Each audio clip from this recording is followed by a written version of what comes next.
kanji ini seperti hiragana, yaitu untuk menulis Itu note dan rest note.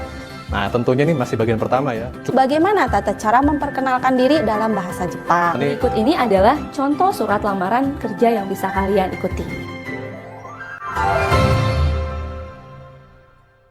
Halo semuanya, perkenalkan nama saya Dwi Novitasari.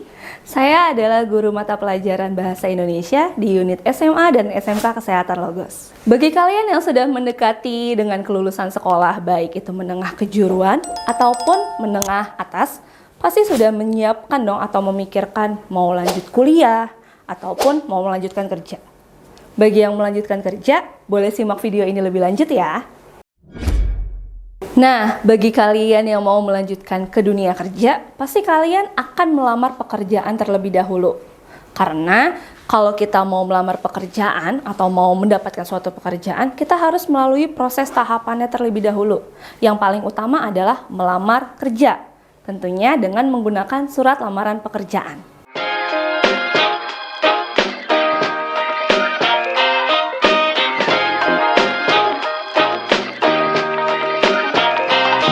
Seperti yang bisa kalian lihat, surat lamaran pekerjaan adalah surat individu yang dibuat secara formal ataupun yang dibuat secara resmi yang ditunjukkan untuk suatu instansi untuk melamar suatu pekerjaan. Sebenarnya kenapa sih kita itu harus membuat surat lamaran pekerjaan? Toh kerja kan tinggal kerja ya. Tapi ternyata di dunia pekerjaan itu nggak seperti itu loh teman-teman. Kita itu harus memperkenalkan diri terlebih dahulu. Suatu instansi itu pasti yang melamar posisi pekerjaannya pasti banyak. Nah, kita itu harus ada proses penyeleksian terlebih dahulu. Sesuai nggak jurusannya, sesuai dengan yang dibutuhkan nggak keterampilannya. Berikut ini adalah contoh surat lamaran kerja yang bisa kalian ikuti.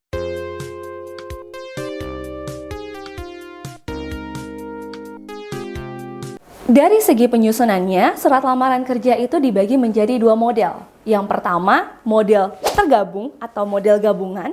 Yang kedua, model terpisah. Untuk model gabungan, kalian bisa mencantumkannya surat lamaran ditambah atau disertai dengan daftar riwayat hidup atau CV. Nah, untuk yang model terpisah, tentu saja CV dan daftar riwayat hidupnya dibuat secara terpisah dan mempunyai format penulisan yang khusus. Atau bisa kalian lihat lah ya di internet, contohnya banyak sekali. Dan di video selanjutnya kita akan ngebahas tentang CV. Pada umumnya, orang kalau mau membuat surat lamaran pekerjaan, itu pasti akan membuat surat lamaran pekerjaan yang model terpisah. Karena biasanya dalam poster lowongan pekerjaan, kalian itu pasti akan dicantumkan surat lamaran pekerjaan, daftar riwayat hidup atau CV, dan sertifikat-sertifikat pendukungnya.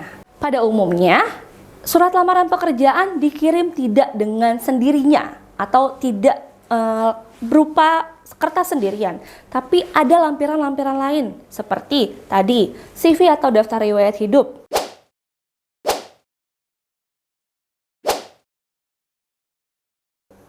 Ada ijazah.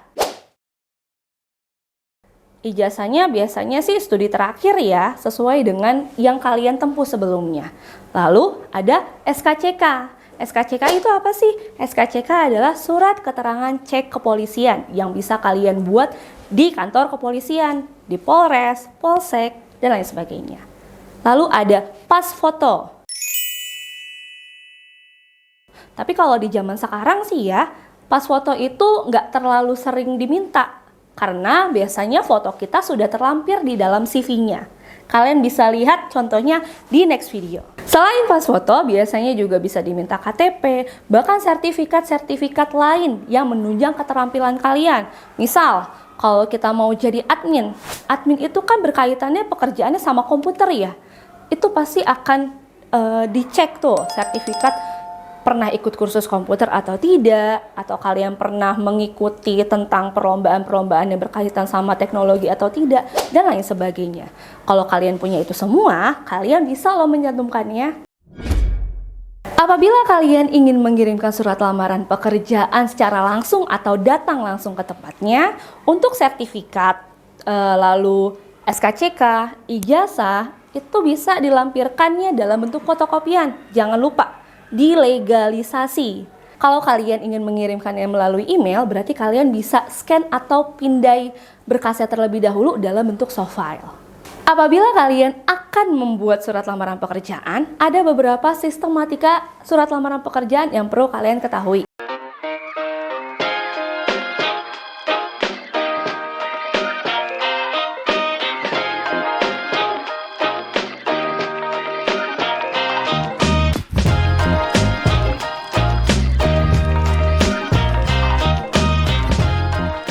Kalau kalian sudah memahami sistematika penulisannya, tentu saja pembuatan surat lamaran pekerjaan akan terasa mudah. Dan di zaman sekarang, dengan kalian nonton YouTube, dengan kalian buka internet atau Google, contohnya tuh sudah sangat banyak. Apalagi bagi kalian yang kelas 12. Di kelas 12, kalian pasti akan mempelajari yang namanya surat lamaran pekerjaan di Mapel Bahasa Indonesia. Nah, biasanya guru-gurunya itu sudah mengetahui teknik penulisannya lebih lanjut. Sekian untuk materi pengantar surat lamaran ini. Apabila ada yang ingin ditanyakan atau ada saran materi yang ingin dibahas, silakan isi kolom komentar ya. Jangan lupa like, share, and subscribe akun ini ya. Terima kasih.